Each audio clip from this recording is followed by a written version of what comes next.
If you're a parent, teacher, or school leader, and you're sick and tired of the frustration, anger, and unfair treatment of children at high risk in our public schools, then perhaps it's time for all of us to do something about it. In this podcast, Dr. Amitra Berry brings you tips, tools, strategies, and tactics to build successful solutions while touching, moving, and inspiring all of us to transform our schools so that every child thrives. Here's your host, Dr. Berry. Hey there, Equity Warriors. Welcome to our Summer Professional Learning Series. Thanks so much for tuning in. Today, we have the 7th of our 10 special episodes designed to support you, whether you're a parent, caregiver, educator, leader, or just a simple supporter of your local schools. I think you know by now these sessions are published on the YouTube channel with the PowerPoint presentation, handouts, and resources. So if you're listening to the audio channel and you don't subscribe to YouTube, look down in the notes for the link so that you can watch the PowerPoint that goes along with the audio cast. All right. Today's the last of the 3 episodes developed especially for school leaders and consultants who provide professional learning to those leaders, but do come back next week. Even those episodes for teachers, as well as those designed for parents and caregivers, contain information that you as a leader benefit from understanding. Today's episode is for those of you at all levels looking for a way to measure your growth on an equity scale. I don't know how many times I've heard someone in education, a teacher, a leader say, we're doing DEI, but they can't tell me what that means. And they can't tell me what results they've seen. No beginning or progress monitoring benchmarks to name. So this micro session was developed to give you at least one type of measurement. Are you ready? All right, let's dig in. There is a handout for this session. And if you haven't already downloaded it, take a look down in the notes for the link, press pause, you know the drill, download, print, and then come right back. Through the work in today's micro session, you are going to take a self-assessment. It's the first time I've given you a test on the podcast. I'm going to introduce you to the Equity Maturity Matrix, and then you'll do some action planning to advance equity in your organization this year. My goal is for you to be able to evaluate the maturity level of your school or district using the Equity Maturity Matrix and begin to identify areas of improvement to advance or begin your DEI initiative. Before going any further, it's important that you take this formative assessment. There's a link on your screen, surveymonkey.com/r/episode 53, EP 53. That is case sensitive. That is to the 20 question survey for the assessment. If you didn't already take it, because it's also in the handout, pause the podcast, take the survey, note your score when you finish. You're going to need your score, and then come back when you're ready to continue. Again, that's surveymonkey.com/r/EP 53, capital E. It is case sensitive. I'll see you on the other side. All right. I'm assuming you're not cheating, that you have your score. The matrix is built on the framework of Bloom's taxonomy. So I want to quickly review Bloom's. Some of us may have been out of the classroom for a minute and not paying attention to Bloom's. Others, parents, caregivers, may have no clue what I'm talking about when I say Bloom. So we're going to go through each level to find out. After we go through the Blooms, we'll go through each level to find out where your organization lands. All right. So the first level of Bloom's is knowledge. And at this level, we recall or regurgitate facts, not necessarily understanding what we're talking about. The next level is comprehension. And at comprehension, you can demonstrate basic understanding of facts and ideas. Next up is application, where we solve problems using our acquired knowledge and skills. And we're in the higher order thinking now. The next level is analysis, where we break information into parts, identify motives and causes. And level 5 is synthesis, where we can use our acquired knowledge and skills to change or create something new. There is a 6th level called evaluation, and I will address that further down in the presentation. So the first level of maturity on the Equity Maturity Matrix is knowledge. And you are at this level if you have less than 20%, if your score was less than 20%, or you had 0 to 4 affirmative items. Whether at the school or district level, this means that equity is at least part of the discussion. Maybe there was no discussion and the score is closer to the zero, but there are strategic plan deficits. Even if there's discussion, the strategic plan has some issues. It may be that your goals are not defined. It may be that there is no initiative. It may lack identified outcomes beyond those that are required by state or federal regulation. You're in compliance, or that measures, that are there are only regulatory or, funding compliance type issues. Level 2 in Bloom's is the level of comprehension, right? We kind of get it. We understand it. Here, you're looking at those of you who scored 21 to 40%, or you had 5 to 8 affirmative items. Here, you now recognize that equity is a benefit to learner achievement, to discipline, and to school culture. Here, there's recognition that cultural awareness is something that is beneficial to improved relationships with our learners and to other school and community members.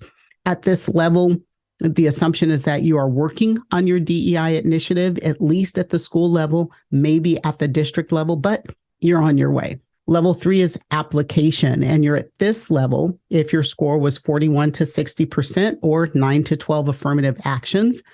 We see this level when both school leaders and district leaders are recognizing the academic and socio-emotional benefits of equity. When we have evidence, there is demonstrated impact, both in academics and discipline. When the culture starts to shift in your DEI initiatives, the curriculum and strategies, your policies and procedures, your professional learning are in place. And we can see we have some evidence across all 3 domains. Level 4 is a level of analysis. Here, you're looking at 61 to 80% as your score, 13 to 16 affirmative items in the assessment. When you reach this point, you'll find that you've succeeded at doing with your DEI initiative, or what you've succeeded at doing with your DEI initiative has become part of a larger context. You may be the model for a group of schools or even all schools. It could be that what you've done is helping to shape a strategic plan at a larger level. School board recognizes the work. There is board policy around the work that supports equity integration into academic and behavioral guidelines, procedures, protocols. We have leadership at the district level committed to supporting DEI system-wide. And the culture of the school or district evidences that implicit bias has either been largely eliminated, but at least is definitely not tolerated. Level 5 is synthesis. Here, you had a score 81 to 100% or 17 to 20 affirmative items. I'd like to say congratulations. You have made it, or you are making it. Equity is how things are done. You've created a systemic culture of equity with cultural awareness and cultural competence. Equity is part of the instructional, social, and disciplinary model. Equity drives every initiative and every choice that is made regarding teaching and learning, every planned outcome for every learner. The impact this cultural shift has had on academic performance and on your disciplinary procedures is evident. It's in the data. All right, you're there. Now, the highest level of Bloom's taxonomy is evaluation. And when I created the matrix, I didn't put evaluation in there because at each level, you need to be able to justify what you're doing, justify your initiative, your strategy, your plan. Evaluation means you can present and defend opinions by making judgments about information, validity of ideas, or quality of work based on a set of criteria. That means you have to have the criteria. So it doesn't matter if you're still down at knowledge and comprehension or you're higher up, you still need to be looking at these 5 criteria. Number 1 is leadership commitment. Leaders have to drive the vision, the mission, and the goals of equity in education. Now, if you don't have a vision, a mission, or some SMART goals, you just have to be able to, or be in a position where you're ready to drive it. Let's get that part done. Leaders also allocate resources, set expectations, and model equitable practices. If these things are all happening, there's leadership commitment. So you're going to, and you have this in your handout for action planning, you're going to get to this. This is where you're looking to see whether or not you are moving forward. That's your first criteria. Criteria number 2 is professional development. Now, here you want to make sure that teachers and staff receive ongoing training and support, and that there's a focus on culturally responsive teaching and addressing implicit biases. Again, you could still be down at the level of knowledge, but creating a plan for professional development to get this done means you are evaluating, and that's what we want to make sure happens.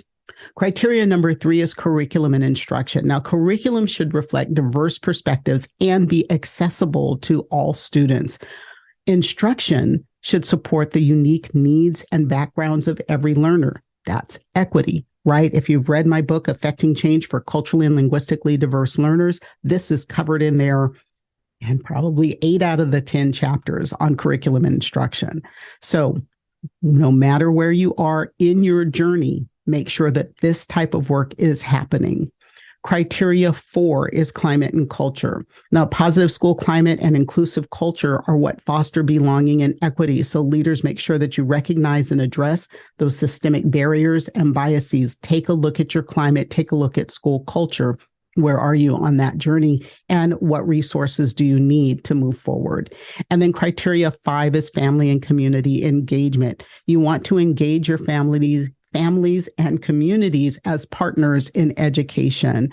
Develop some programs and initiatives that promote equity and inclusivity that include your families and your community. That's criteria 5. Okay. Action planning guidance is in your handout. I've given you 4 big ideas to focus on. Number 1, identifying areas for improvement, assessing your current practices, reflecting on challenges, and recognizing opportunities for growth. This is all in the handout. This is going to help you pinpoint specific aspects of your school or district that will benefit from targeted work in transforming for equity. Number 2, setting your goals and objectives. You want to ensure that your goals are SMART, specific, measurable, aligned, relevant, and timely, right? So SMART goals aligned with your school and district priorities, focusing on achievable outcomes that can help you create a more inclusive and equitable learning environment. And if you need help or support on setting SMART goals, give us a call, shoot us an email. We've got those resources for you. Number 3 is to identify resources and supports that will help you in your journey. You want to seek out professional development opportunities, collaborate with colleagues to share best practices, and utilize expert resources to expand your understanding and approach. Vet your resources carefully. There are a lot of people that say that they are equity experts or equity professional developers, but really find out what it is behind what they do to make sure that it fits with your goals, your methods, and what truly equity is about. Number 4, finally, create a timeline for implementing your plan. You want to refer to your SMART goals for those milestones to help you track progress. Take a look at what KPIs are written into your SMART goals. Hold yourself accountable. Remember always that change takes time. It typically takes 3 years for a change initiative to take hold and a culture to start to shift. But be prepared to monitor your progress and adjust your plan as needed to achieve your goals. Keep in mind the quote on screen. You have to act as if it were possible to radically transform the world, or at least your school, and you have to do it all the time. The Equity Maturity Matrix is a valuable framework for assessing and improving equity in your schools and districts. Use the tool as a guide to your ongoing efforts to advance equity and inclusivity. Feel free to share the link with colleagues, post it to social media, even return it from time to time to use it as one measure of benchmarking. Continue to engage in self-assessment, reflect on your equity practices, collaborate with colleagues and communities to promote equity in your schools and districts. Always remember that advancing equity is an ongoing journey requiring commitment and persistence. As always, if you'd like to go deeper into this type of work for your organization, just shoot us an email. Thanks so much for joining me today, and continue to join me every week. Send me your questions, topics, and requests to askdrberry.com, and I will answer those questions and bring you experts to help address those topics. Now, like, share, subscribe, turn on notifications, and as always, don't worry about the things you cannot change. Change the things you can no longer accept. And I'll see you next time. That's it for today's episode of the 3E Podcast. Head over to iTunes and subscribe to the show. One lucky listener every single week that posts a review on iTunes will win a chance in a grand prize drawing to win a $25,000 value private VIP day with Dr. Berry herself. Be sure to head over to 3epodcast.com and pick up a free copy of Dr. Berry's gift. Then join us on the next episode.